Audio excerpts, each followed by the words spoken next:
Halo, selamat datang kembali di pembelajaran online.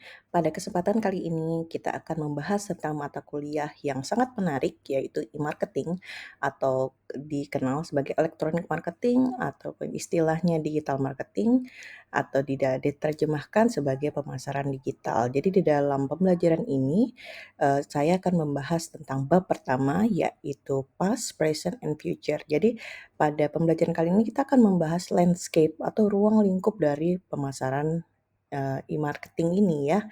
Dan di sini saya menggunakan literatur marketing edisi ke-7 yang ditulis oleh Judy Strauss dan Raymond Frost ya. Untuk, selanjutnya baik, mungkin dapat dikemukakan di kolom komentar apa pendapat kalian tentang pemasaran digital. Memang pemasaran digital ini merupakan hot topic ya, hot topic di dalam berbagai lini ilmu, bahkan bagaimana kita mempromosikan secara efektif dan efisien untuk sebuah produk. Produk ini diingat dapat, menjadi dalam bentuk jasa maupun dalam bentuk barang ya. Nah, di sini bagaimana pemanfaatannya dengan begitu pesatnya teknologi, apalagi ditambah dengan era COVID-19 di mana terjadi disrupsi gitu ya teknologi, semakin terjadilah percepatan perkembangan teknologi itu. Nah, di sini sudah bukan lagi kita berbicara tentang mungkin masih sosial media dan lainnya, dan bahkan untuk pemasaran digital ini kita sudah membicarakan tentang pemanfaatan artificial intelligence ya dalam membuat konten digital marketing. Jadi mungkin boleh kalian kemukakan pendapat kalian. Bagaimana sih, tanggapan kalian mengenai pemanfaatan pemasaran digital bagi pemilik usaha maupun kalian menerimanya sebagai konsumen? Karena memang ada beberapa jenis konsumen yang lebih menyenangi proses belanja itu secara tradisional ya, ke toko visit store dan lainnya. Tapi ada juga, dan mayoritas sekarang itu lebih, prefer-nya lebih untuk berbelanja itu melalui platform digital ya, di mana memang lebih terpersonalisasi pengalamannya kepada konsumen. Nah, di sini kita akan membahas definisi dari pemasaran digital.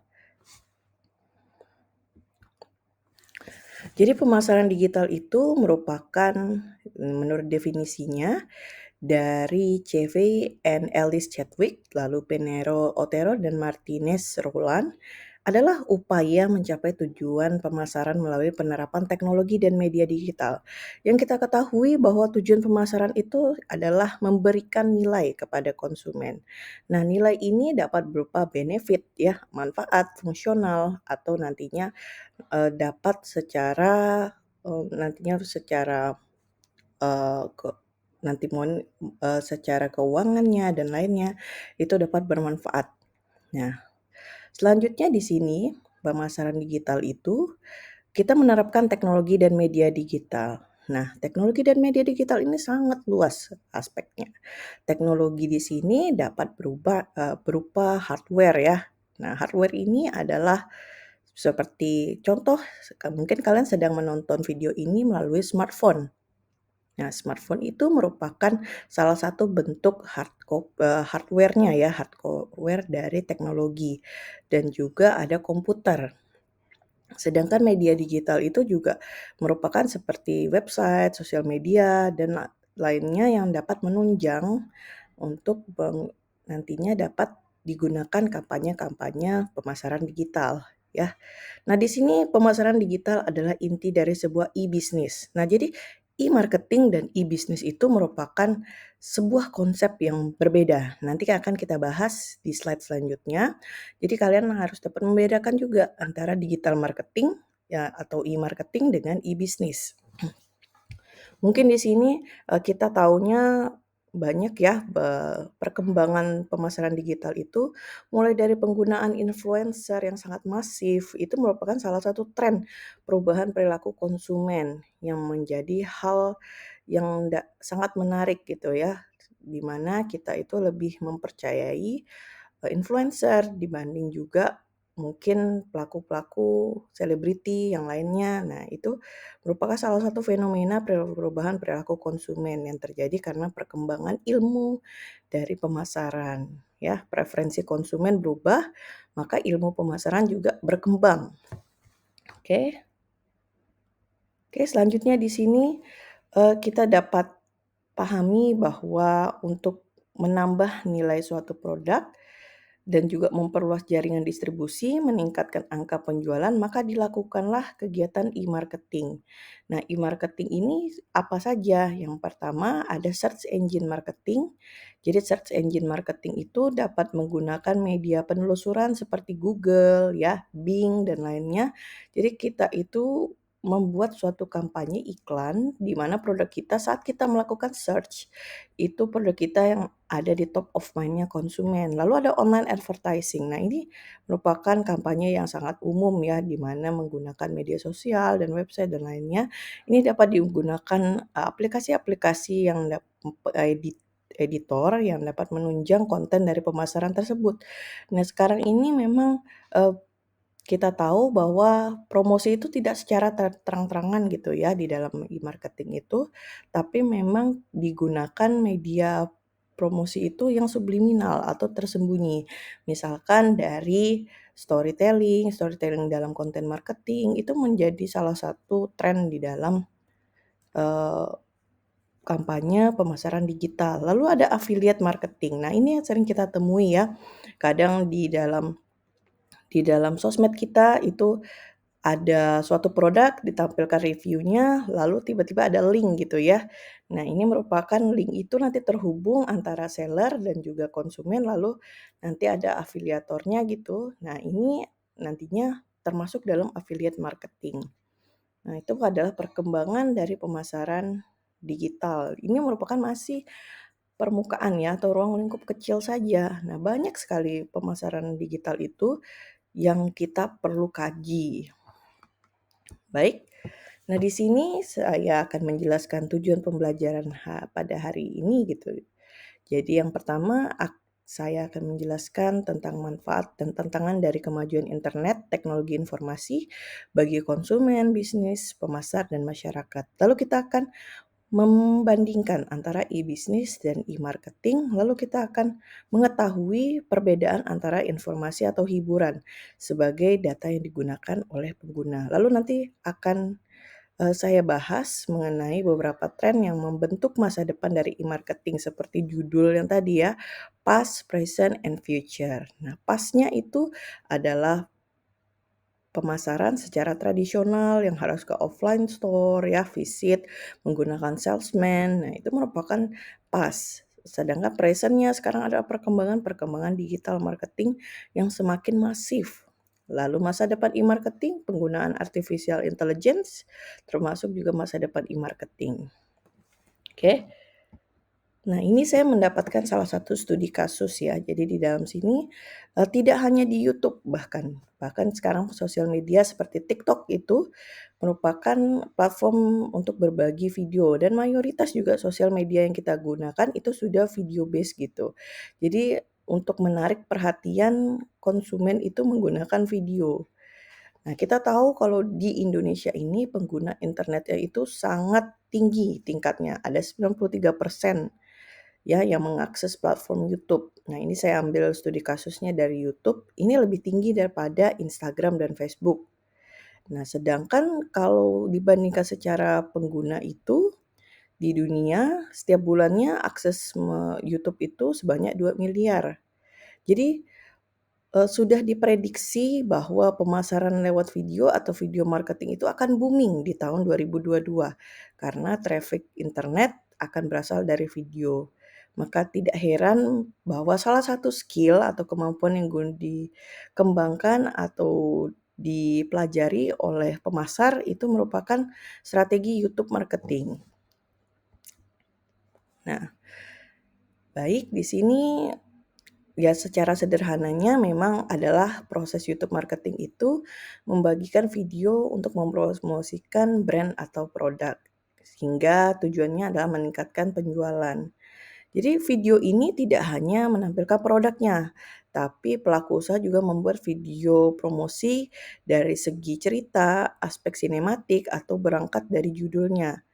Jadi memang membuat sebuah konten di dalam pemasaran digital itu adalah tantangan bagi sebuah pemasar bagaimana untuk engage ya dengan konsumennya. Nah, mungkin juga dapat didiskusikan apa saja kelebihan dan kekurangan YouTube marketing. Atau memang sekarang ini trennya adalah short video gitu ya. Jadi memang di YouTube juga ada short video, lalu di TikTok dan di Instagram itu di Reels. Itu merupakan yang sedang masif trennya. Ya, kita tahu kenapa kita senang gitu. Mungkin kalian dapat diskusikan juga kenapa lebih senang untuk menonton review itu dari video-video singkat dibanding video panjang seperti yang di YouTube. Nah, ya, itu merupakan salah satu perubahan perilaku konsumen. Oke. Nah, di sini itu ruang lingkup dari pemasaran digital. Nah, jadi kita ini kalau kita tahu ya konsep dasar pemasaran itu kan ada kebutuhan, consumer needs, ada permintaan, ada keinginan pelanggan. Nah, di sini kita ini dituntut untuk dapat menciptakan produk yang dapat memenuhi kebutuhan, permintaan, maupun keinginan pelanggan. Nah, selanjutnya jika nanti kita memperoleh, ini nantinya ada kaitannya dengan PLC atau Product Life Cycle, di mana dengan adanya pertumbuhan, maka orang itu semakin percaya dengan brand atau merek yang kita punya. Nah, ini hal sama ya dengan untuk kita membangun kepercayaan merek ataupun kita ingin meningkatkan tingkat penjualan, kita ini ruang lingkupnya dari pemasaran digital itu kita menggunakan beberapa media. Yang pertama sosial media, lalu ada juga data ya, database, perangkat seluler, Internet of Things, dan informasi teknologi lainnya. Jadi menurut penelitian ya, salah satu penelitian yang saya kembangkan tentang literasi digital.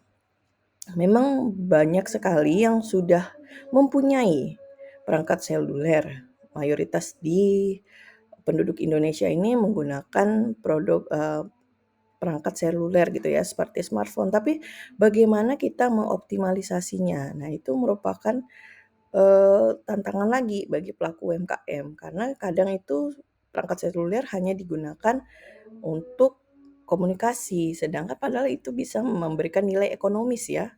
Perangkat seluler itu dapat kita gunakan untuk menjual produk dan lainnya.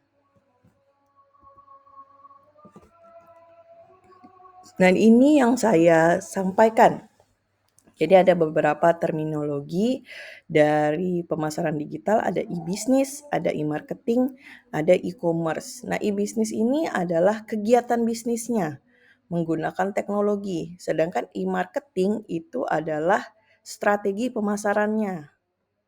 Sedangkan e-commerce itu adalah bagian bisnis elektronik yang terfokus pada transaksi. Itu merupakan mediumnya atau pasar ya, pasar online. Nah, itu adalah e-commerce.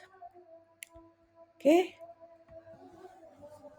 Baik, di sini beberapa peluang yang ditawarkan oleh e-marketing. Nah, di sini kita tahu ya, tadi saya sudah sampaikan bahwa customer itu adalah tujuan utama, target utama kita. Jadi kita sebagai pemasar itu kita juga harus menempatkan diri, memposisikan bagaimana sih dari perspektif customer itu kita dapat membuat konten yang menarik sehingga nantinya customer itu bakal membeli produk dan berminat membeli produk kita. Lalu kita harus belajar fitur-fitur dari e-commerce atau pasar online yang sangat luas. Dan mengembangkan konten juga adalah salah satu kunci utama untuk dapat bertahan di pasar digital. Lalu juga di sini ada search engine marketing. Kita dapat mempelajari bahwa untuk dapat kita memperoleh posisi yang top of mind-nya customer itu kita harus dapat diingat oleh customer. Lalu ada beberapa media yang membutuhkan untuk customer-nya dibutuhkan apakah dimiliki, dibayar atau kita memperoleh media tersebut ya. Nah, di sini ada mobile marketing juga menggunakan perangkat seluler. Banyak sekali peluang yang ditawarkan dengan memanfaatkan pemasaran digital. Baik, di sini ada juga ruang lingkup dari pemasaran digital itu, yaitu user generated. Nah, user generated ini apa? Bahasa lainnya adalah terpersonalisasi. Jadi, konten kita dengan teman kita di dalam smartphone-nya mungkin berbeda, karena disesuaikan dengan preferensi customer masing-masing.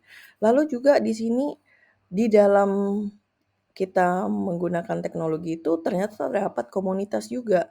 Nah, di sini sosial media communities ini dapat kita manfaatkan sebagai informasi untuk memperluas segmen pasar. Nah, ini yang paling krusial yaitu konten marketing. Bagaimana kita mengembangkan konten yang menarik. Ya, konten yang menarik ini disesuaikan dari segmen pelanggan. Nah, ada yang membagi berdasarkan generasi, ada yang membagi berdasarkan gender, dan lainnya. Lalu selanjutnya ada local and location based marketing. Nah, ini terkait dengan penempatan proses pemasaran tersebut. Lalu transparansi brand. Nah, ini nantinya dengan menggunakan pemasaran digital ini, orang akan atau konsumen akan lebih mengetahui secara jelas brand ini menjual produk apa aja, menawarkan produk apa aja, ya. Lalu inbound marketing dan matrix rule yang nanti akan kita pelajari pada bab selanjutnya, ya, di materi selanjutnya. Baik, sampai di sini mungkin berikut adalah beberapa ya yang dapat kita pelajari di dalam ruang lingkup e-marketing. Mungkin sekian pembelajaran kita hari ini. Semoga bermanfaat. Wassalamualaikum warahmatullahi wabarakatuh.